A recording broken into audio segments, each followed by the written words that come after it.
Good evening, everyone. Tonight's short stream, I'm just going to be going over the modules I'm going to be using in my Pathfinder 2e game, which I'm going to be running on Foundry. I have a list on a notepad, and I'll go through them one by one. Hey, Marcus! And then I'm going to be importing a map from Dungeon Alchemist and just showing you how to make an encounter from scratch. Oh, thank you, Emmy. I have no idea why my encounter things aren't making any noises. I don't know what it is. It's weird, but thank you so much. Alright, so the modules I currently have running, there are 34 modules. I will read these out in a big old long list, and then I will go one by one telling you what they do. This is as far as I know. So we've got advanced macros, automated animations, award XP, chat portrait, combat carousel, DF scene enhancement, display mode, drag ruler, FX master, JB2A, which is Jules and Ben's animated assets, lib wrapper, Pathfinder 2e abomination vaults, Pathfinder beginner box, Pathfinder token pack bestiaries, PDF to Foundry importer, Pathfinder 2nd edition animations, companion compendia, drag ruler integration, exploration activities, giveth, token magic integration, workbench, pop out resizer, pop out, select tool everywhere, sequencer, socket lib, token attacher, token auras, token frames, token magic FX, tokenizer, and warp gate. Quite a few of these are dependency mods for the other mods to be able to run. So advanced macros is pretty self-explanatory. It has some advanced macros which gets put into a compendium pack. Let's see if I can find them on the bottom. So there's a whole bunch of advanced macros. It basically is like play audio, teleport tokens, say hello, full scene vision, current time, etc. I don't actually use these, but what I might use them for is being able to back engineer. So I'll be like, okay, so this is how this works. Copy this, make a new macro, paste it. I have a macro. Next up is Award XP. Award XP gives you a little button down here called Award Experience. If you click on that, I choose the people I want to give XP to, and I go like 100. Done. And 100 XP awarded to Emmy, Hazzy, and Icy. So all I have to do is go back in and get rid of that XP now. Actually, I think if I was to go minus 100, if you make a mistake. Yes. Then we got chat portrait. All this does is, if we take Emmy and we just do a strike with her, it puts her picture in chat. That's all that does. So just a little quality of life thing. Combat carousel. This is, in my opinion, quite nice because you then don't have to have this tab open during combat or pop it out. So if I just add these guys to a combat, clearly need to fix this. I'll get onto that more in a minute. So the combat carousel comes down the bottom. I just roll everybody's initiatives. There you go. And it has it in order. You can move this about however you wish. If I go begin encounter, I can then just cycle through turns, and it's the exact same thing as if I was using the actual encounters tab up here. But that just means I can have this doing everything I need the combat tracker to do. whilst keeping an eye on chat, seeing the effect of rolls and saves and so on and so forth.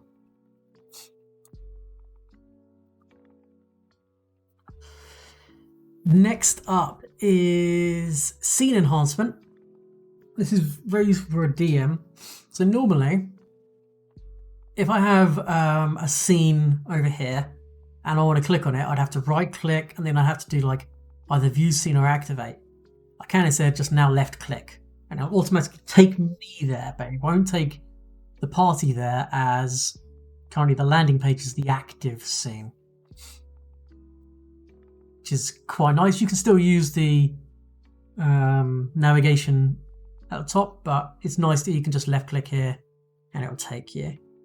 There's also some other enhancements that it does. Let's have a look at figure settings. So the only one I've really used is the navigate scene reference. By clicking on that, you can, if you make a journal entry, and I was to add a page, and if I then drag this here and saved, if I now click here, would I like to open this scene? Navigate. Can take you there. So you can have like, you can save the area you're in, so you can go back to it for reference. You go, oh yeah, this is where we did such and such, and oh, this is where room so and so was. You can even go as far as linking other journals to other journals to other journals to areas, so you could have a kind of a nested thing, which is quite fun.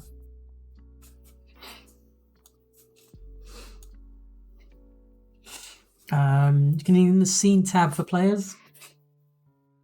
So the scene tab, this one, second.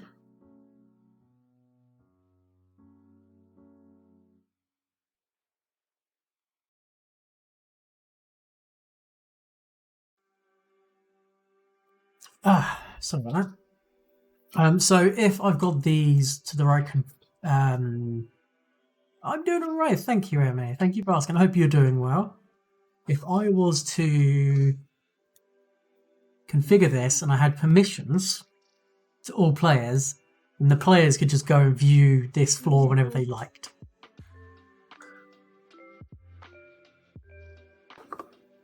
And display full names in navbar for GM. I don't really need it. I mean, it's I guess kind of useful sometimes. Drag ruler is quite a cool tool. Oh, we've got a collection of just the one. Just the one.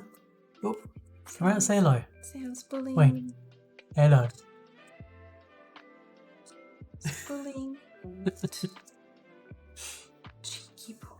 So we can see on Emmy's character sheet, she has a speed of 25 foot, and then on Nice's, he's got a speed of 30 foot.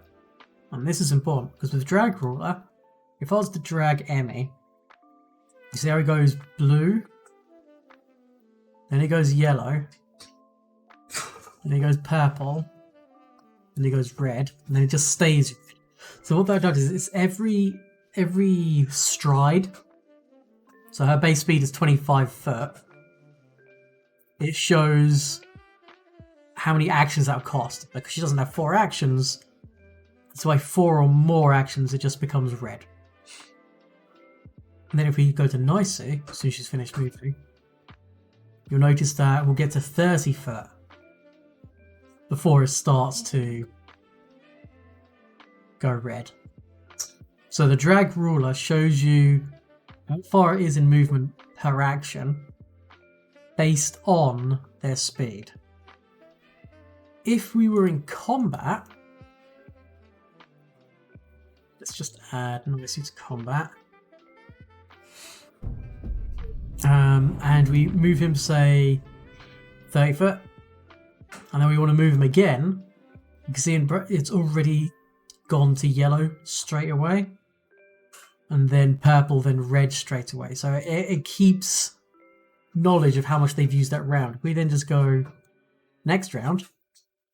goes back to blue, yellow, and then purple. It's just a good little quality of life mod there.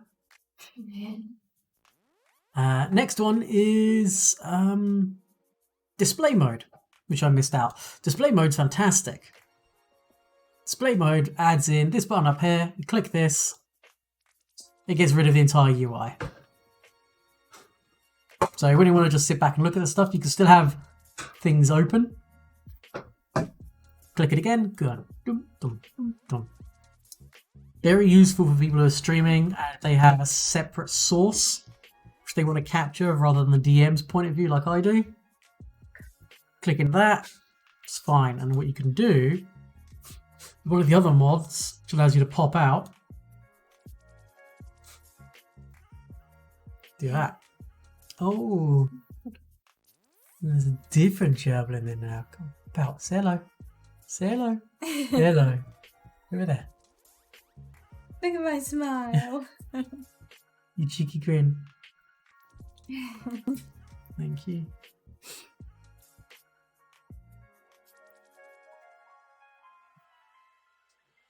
Next up, FX Master.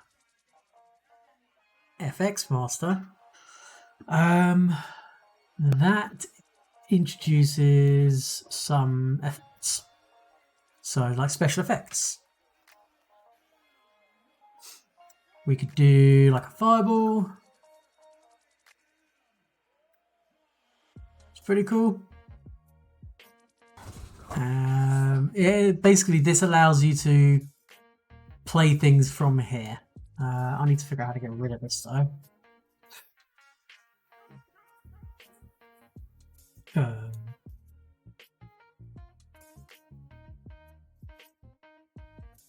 Then we've got things like we could add some eagles in as a weather effect. Occasionally an eagle will fly over. If you're doing underwater stuff, there's some very cool things you can do with bubbles. And then if we go to filter effects, or we click on underwater, and color tint it to this color.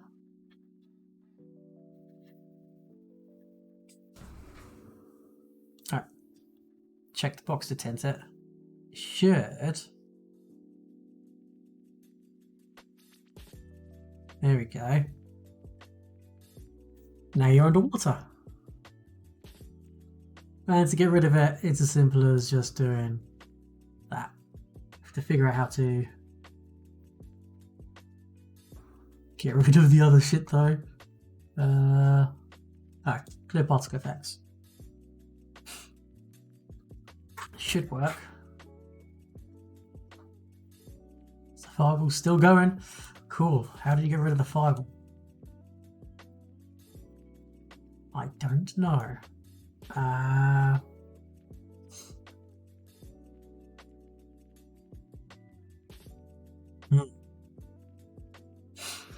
That's going to be really annoying. I'll have to work that out. It could be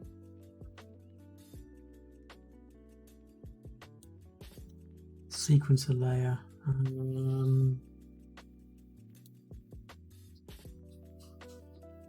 Nothing currently playing. It made a tile. Gotcha. There we go. Right, so next up after FX Master is Jules and Ben's animated assets. This mod's awesome. So if I bring in, say,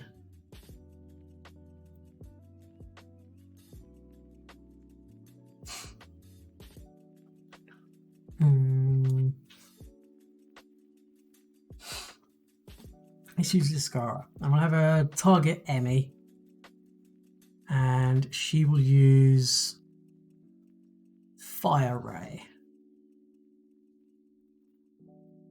As soon as we click the attack button with it,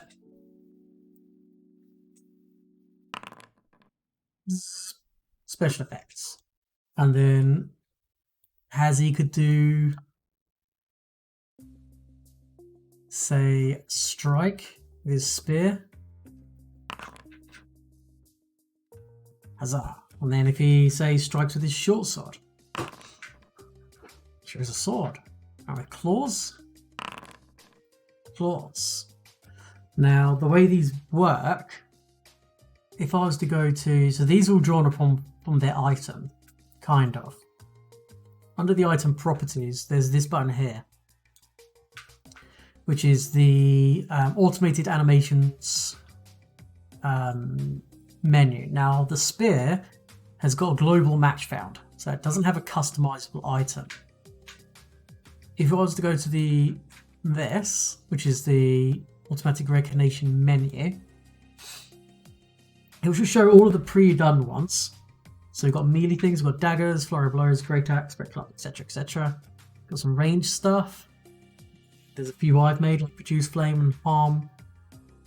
There's on token.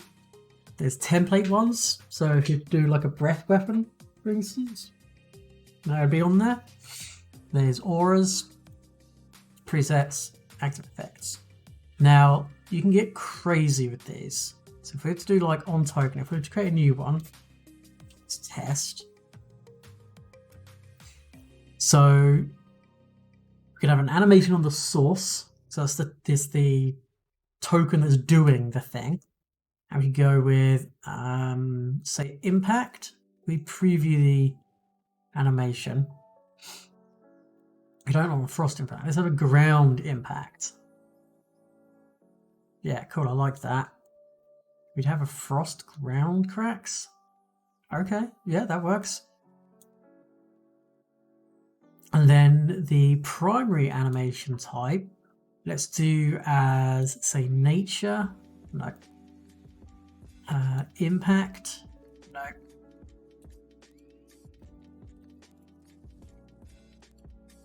Oh, spell. And then let's do Sleet Storm.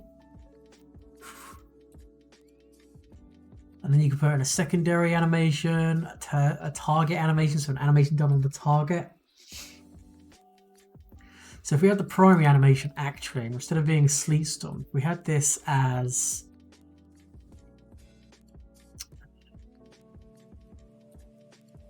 ice. No. That's because it's on token.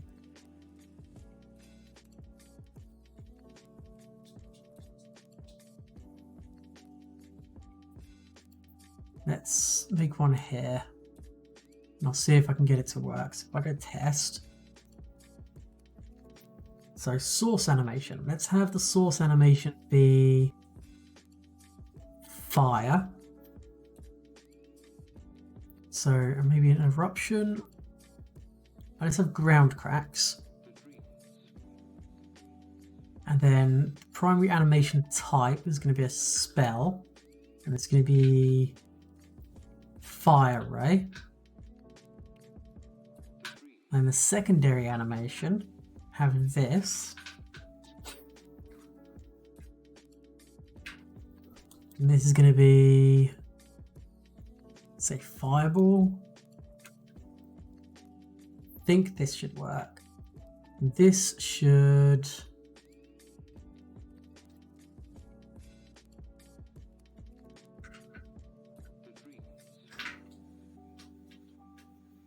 Yeah, so so that's done. So if we then quickly go to Iskra, we'll go to Fire Ray.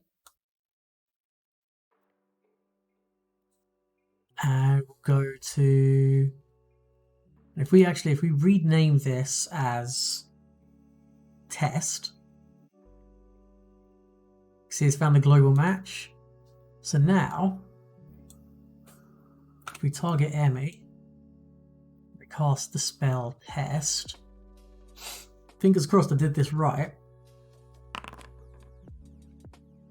Nope, I did not. I only know the basics of how that works. What's that? See. Oh, it's because it did customized item. Ah. So if I do that, try again. Maybe this will work now. I go ground cracks, followed by a bolt and an explosion.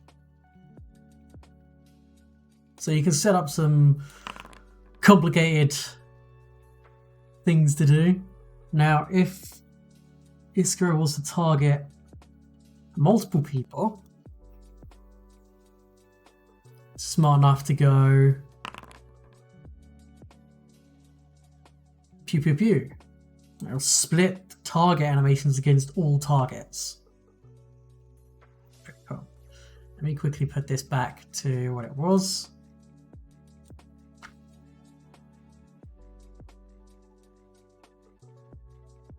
Yep, good, okay. Lib Wrapper, it's I believe it's just a dependent mod for other mods. Tells people of issues, and that's about it. Pretty sure all this is kind of like this is a mod that makes other mods work, if that makes sense. So if you use mods for other games like RimWorld, it's like Harmony. On its own, doesn't do anything. But a lot of mods need it to work. Then we got the Pathfinder 2nd edition Abomination Vaults. What that does is it imports. So this is a Foundry specific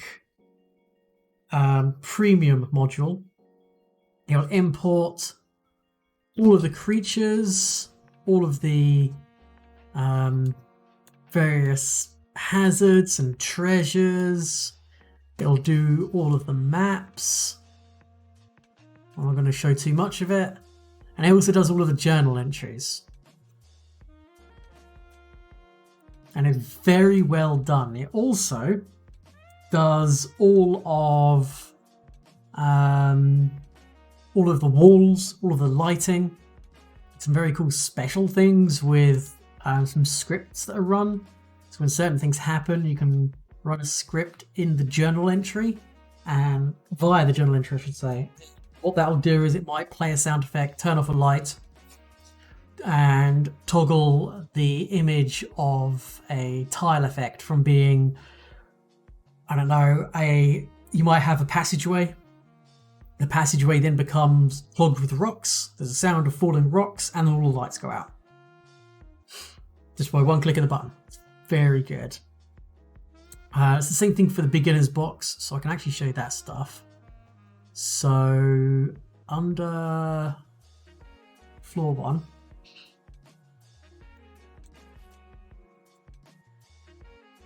so right here,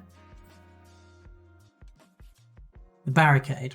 So this is what the Abominations Vault one looks like as well, but this is for the beginner's box. So it's just for a different module. This one teaches you about the games, which is very good. Use the Mac, you only need to click here. Begin narrating how you play as bypass the obstacle and the sounds in the background. So do barricade, and then I have the option of do they do it quietly or loudly. So I'll go loudly. Look at that. See, it opens the door, changes the tile action. It plays the sound of them smashing the things. Now you could do that all yourself. You could just go into the tile, toggle it back, then you can go to the walls, and shut the door, but one button and it does it. This map was put in by Foundry, so everything is done. All the light sources, all of the sounds, all of the walls, everything. The premium content for Pathfinder 2nd edition for Foundry is Chef's Kiss. A PDF to Foundry Importer. I haven't actually got to use this yet, but I've seen it used and it's very good. So, for anything you don't have the premium modules for, or if there are no premium modules for it, it's something that's supported by this module. So, for example, in the we have the Adventure Paths, Standalones, Pathfinder Society, Bounties, and Bestiaries. So, say you've got the Age of Ashes, all 6 books of them. You could choose the file, import it, and it would basically do what the premium module has done, except this has been put together by somebody else. So the author of this module has gone through and done all of the journal entries, all of the mobs, all of the walls, all of the lighting, all of the items, all of the treasures, all of the hazards, all of the heavy lifting, and you can just import them. And there's the standalones. You've got Troubles in Atari, Little Trouble in Big Absalom. There's Pathfinder Society stuff, the Bounty stuff, and also the Bestiaries. But this won't put the art. It will just give you the blanket tokens. The Companion Compedia, which is the next one. So if you have a druid, ranger, or a summoner in your party, I highly suggest getting the Companion Compedia module. All of these modules are free apart from the premium modules. Premium modules are Beginner's Box, Absalom, and Bestiary stuff. So normally you can't choose the class of Animal Companion or the Ancestry of Fox using the out-of-the-box Pathfinder 2nd edition rule set. What this does is it adds a couple of compendiums called, you can find it,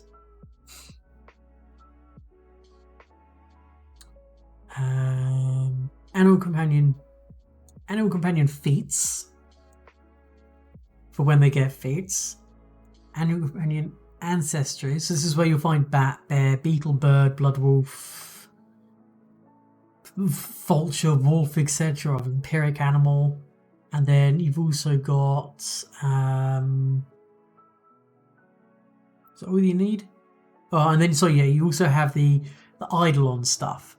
So you've got the Angel Eidolon, the Fey Eidolon, the Plant Eidolon, etc. So all you'd have to do is drag the class of Animal Companion and the Ancestry of Fox, and what this will do, it will give you all of the stats, hit points, armor classes, and give you the skills, the proficiencies, and also it'll program in their support benefit. Yes, it is.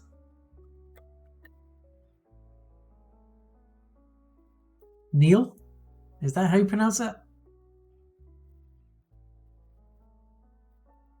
So the fox support benefit is, it's actually a wolf, but it's a fox.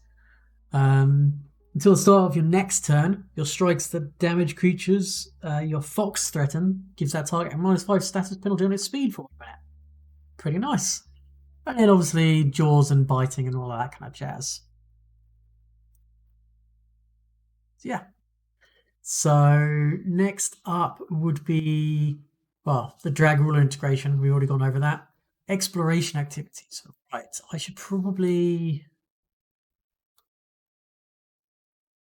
actually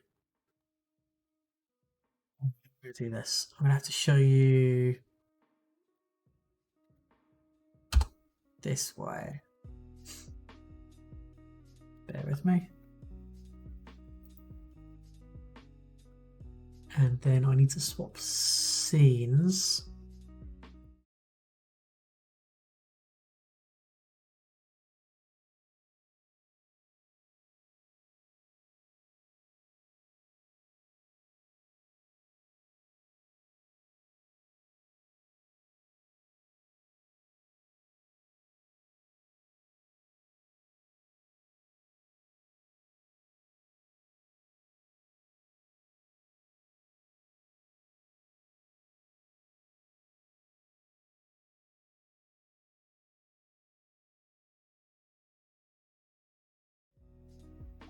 Oops, if I can get to the right thing. I've got, where is it? This little macro I can click here. And I'll click it in a second.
Whoops, wrong scene. Alright, so token attacher. Normally, if I was to, say, place... We'll use this as dead simple. So say we're going to put a circle template down here. And this was going to be for Hazy. Say he had an aura of courage or something like that. He would move. I would then need to like follow him with it. However, token attacher, if I place it on Hazy, it doesn't work like that.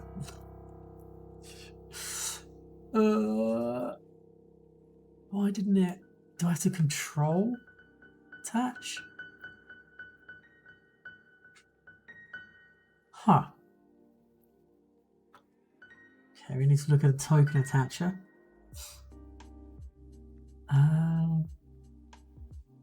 Event movement, multi-level terrain. Oh! Token attacher is a different thing. My bad. So token attacher is this, attaching UI. So say I'm going to have Hazy here, want to attach him to the rat. Attach selected objects now attach the token. Cool. So now when I move Hazy, moves the rat with him. Now if there's a wall in the way, that's where it gets a little bit squiffy. It ignores the walls, but it does have its uses. Specifically, if I was to add a tile, and if I add in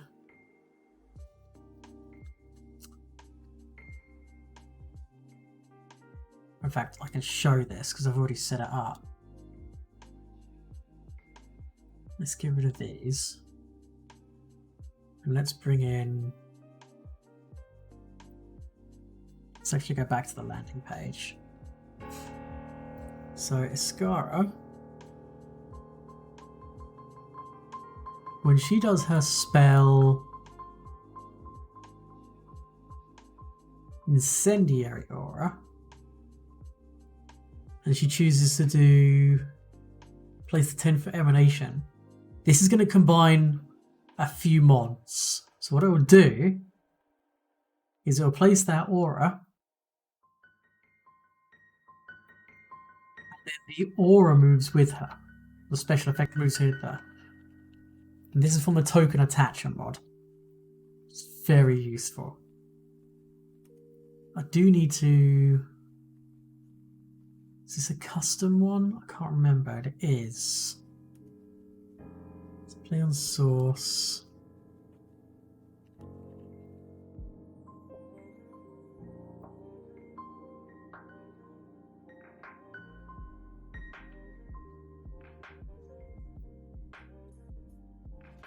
So yeah, that's how you can have like a special effect move around with the character. And then to get rid of it, I would need to come to this, and I'll just go end all effects, and I'll get rid of it. Does still put one of these down, which is kind of annoying. But when you do things like fireballs, you can have it automatically get rid of the template, which is nice. Okay. Token auras. Oh, sorry. Sequencer. That's... this. You can add in a whole bunch of effects, set up sequences for them. There's a how-to which walks you through how to do everything. It's pretty good, and then you can just play it. And then there is a whole bunch of stuff. So this one has that effect. This does that.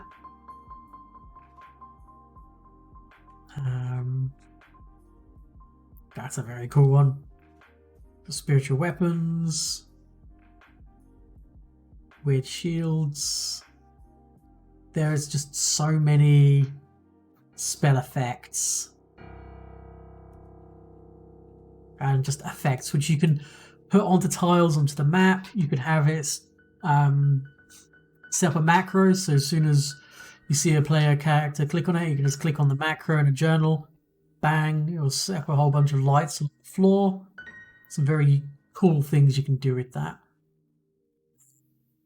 Token auras.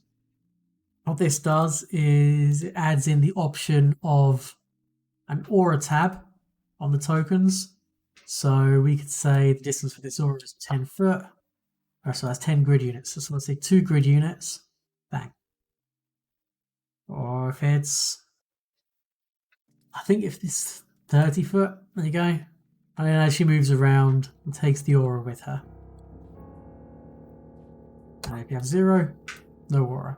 Very useful for if you're using things like paladins that have like an aura of justice or something.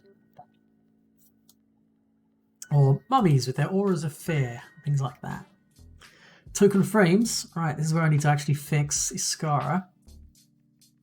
I'm going to use token frames and tokenizer at the same time.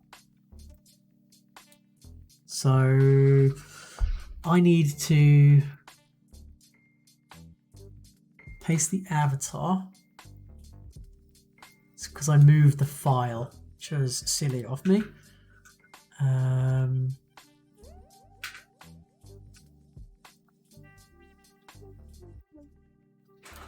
Let's add that in. And then what I could do, let me just, is that not changed? Oh, modify avatar.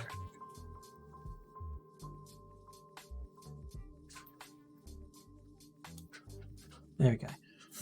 So if I was to make a random person, and if I wanted to, let's see if I can find a decent picture for this.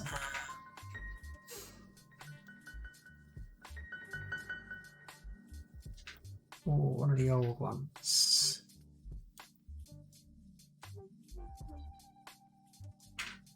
Let's add him here. And then if I want to make a token for him from this image, I could go, let's see, so use the avatar image as a base. Let's get rid of the white background. Let's add, let's have a color layer behind him. This color layer we're going to choose to be a dark red.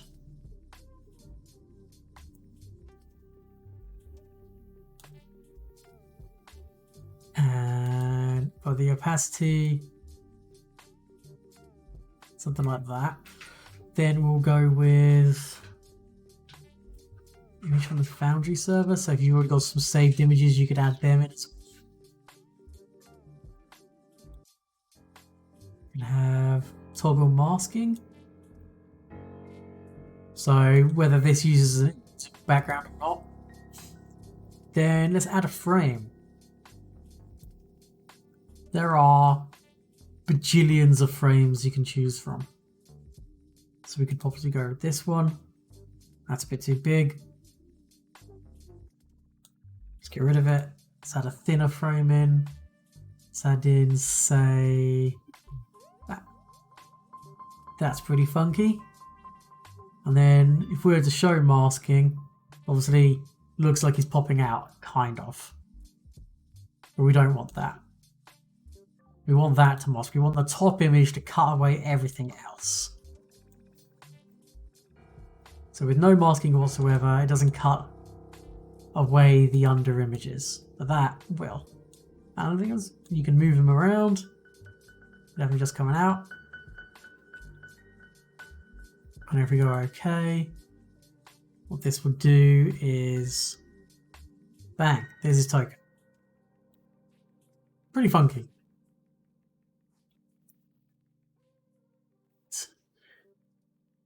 And then the last one up is Warp Gate, which for the life of me, I can't remember what the hell it does.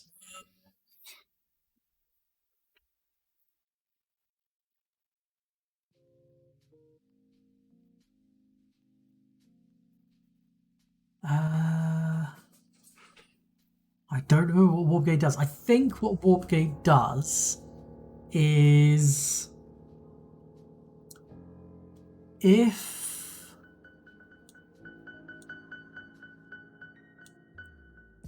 we had, is it under items, effects? Ah, yes, here we go. So here's Monchi. So say we had change shape, turn into wolf. Ah, it changes the token and everything. And then if we go change shape again,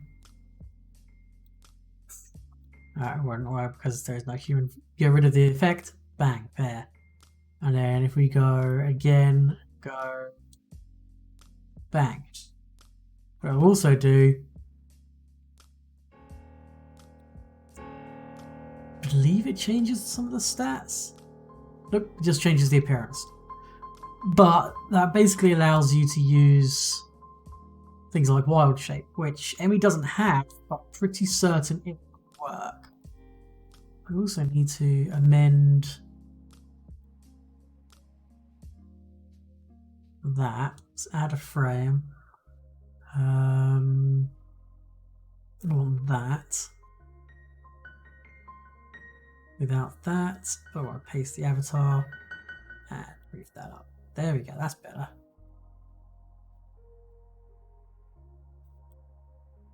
Okay, so that's all the modules I've got. What time is it? It's okay. So those are all the modules I run. They're the ones that allow me to have all the animations, but the Pathfinder core rules themselves do a hell of a lot of heavy lifting. They are very, very good, to the point that even things like flanking are done automatically. So we've got our two allies either side of this rat. We will begin the encounter. Let's just roll for everybody. And if Hazy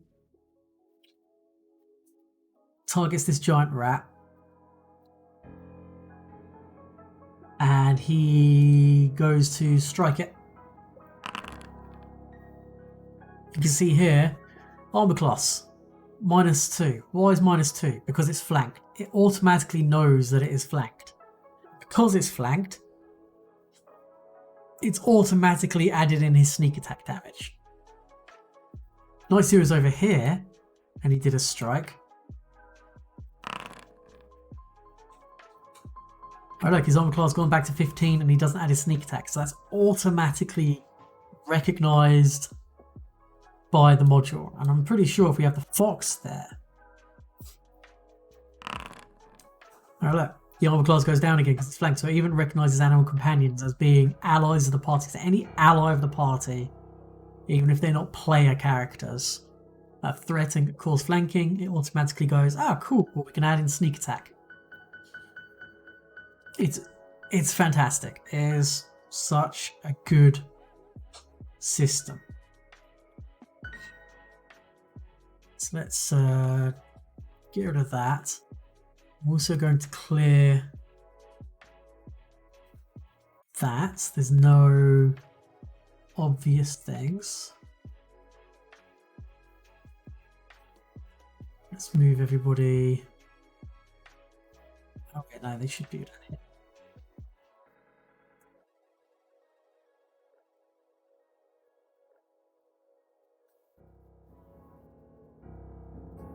Okay, so next thing I'm going to show you is how to import a map into Dungeon Alchemist. For this, I do need to boot it up as well as close that. So if I open up just this,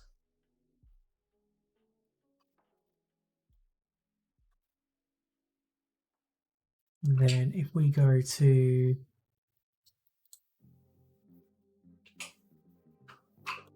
Dungeon Alchemist, I'm going to make a super quick, super simple map.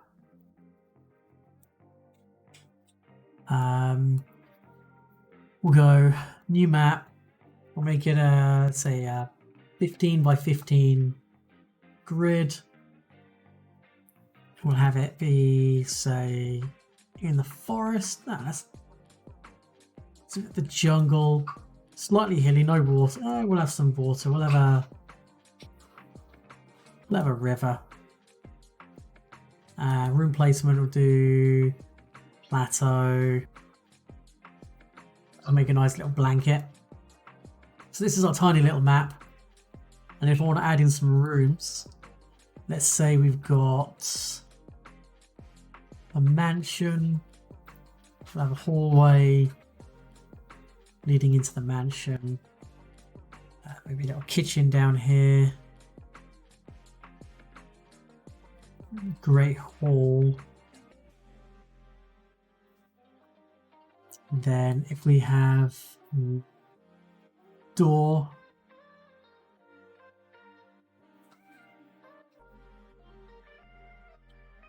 some sort of gate there. Let's just get rid of this tree here. So super simple, tiny little map. Nothing super special going crazy with it. But if I was to go to export, and I'll choose Foundry export, I could choose a video, which would tank the stream. But effectively, if I had, say, structural engineering and hard, say a water wheel. So this is moving. I could save this as a video file, export that as a map on Foundry. It will do exactly the same thing as what I'm about to do. So what I'm about to do is just going to be a static image. So if I go to export and I choose Foundry export, I want just the JPEG. I could choose the various I could do the orthographic, which is old school just flat maps, or I could do limited perspective 3D, or I could do perspective 3D. I'll do limited perspective. We could render lights. I want quality very high. Export size, so we can have small grid borders, or we can have normal grid borders. So that shows you how much padding is around the map. I like small. You could do print friendly, you could do grayscale, so proper old school dungeon stuff. And you can also change the grid. If I put the grid on, you can see the grid. You can also have hex. I want the grid off because Foundry's going to do that for me. And what I'm going to do is I'm going to export this. I'm going to call this landing. You can see it's going to save a JSON file, and it will also save a JPEG as well. Done. Dead simple. Let's exit this. Let's get back to Foundry.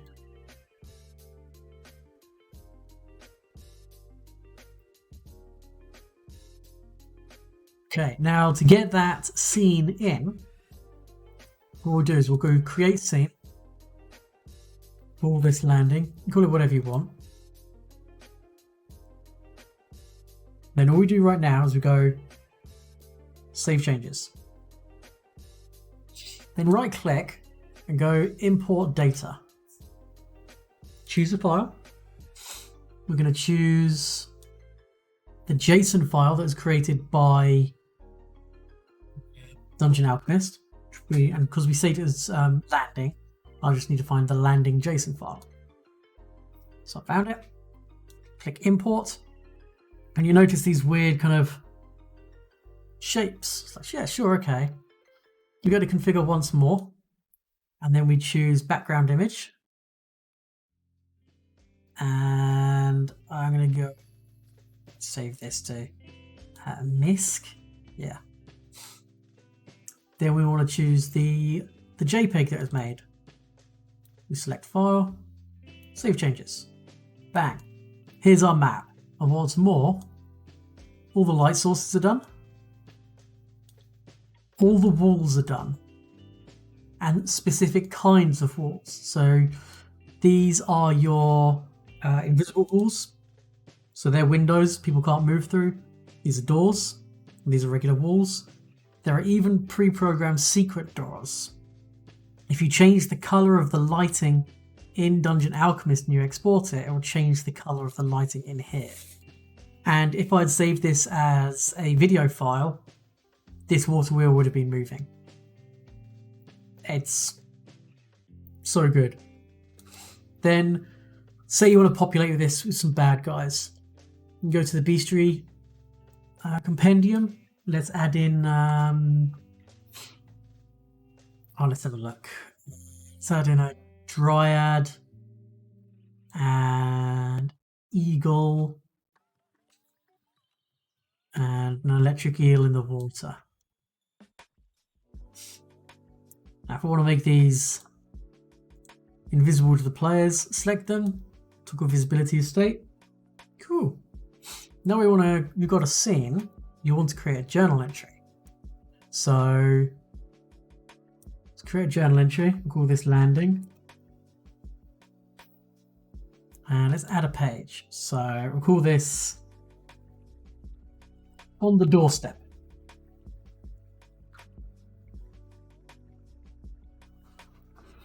So we could have, let's see. We go just outside the mansion door, or the mansion gate is and we could go.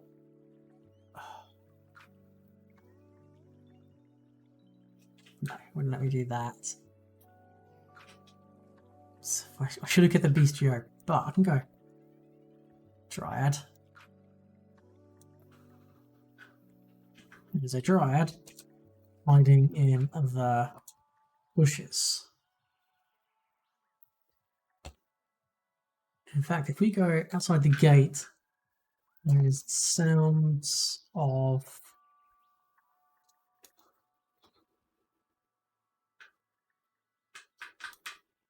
an eagle.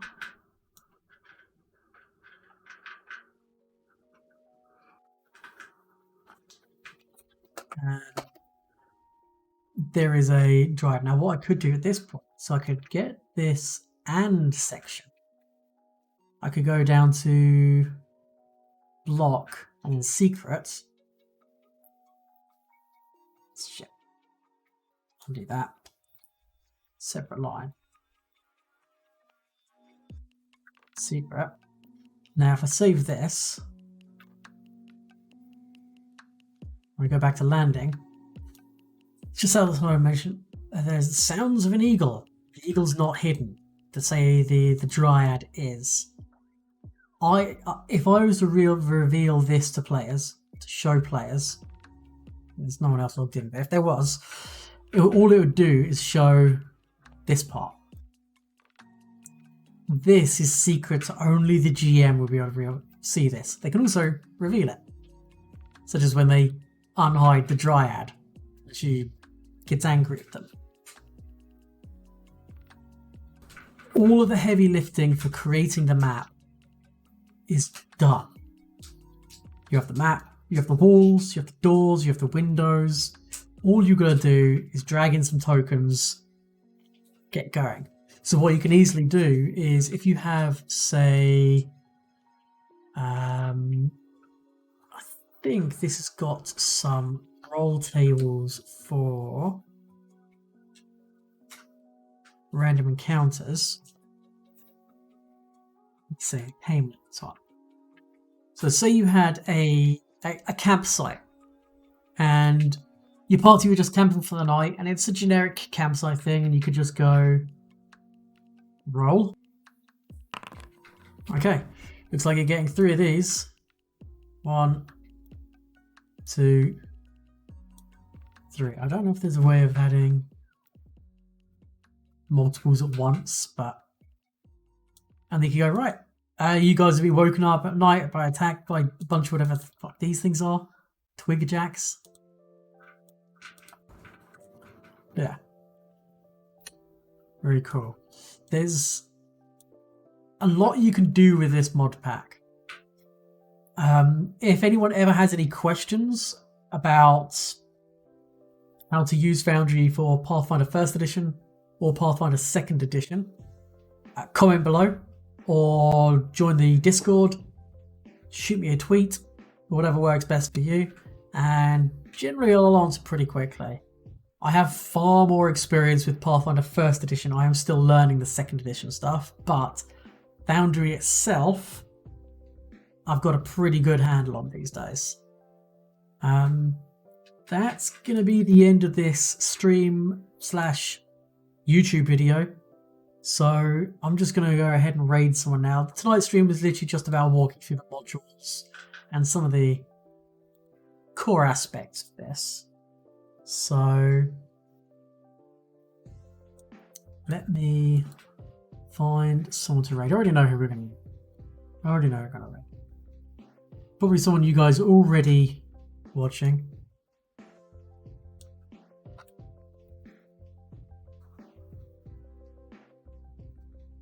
Okay, we're going to go over to Valverdian because, of course.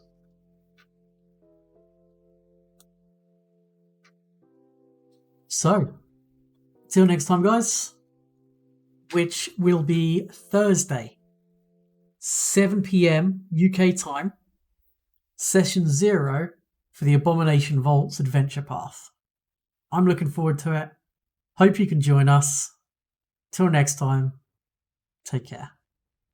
Bye, guys.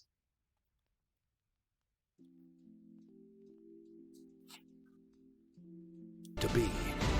Explore the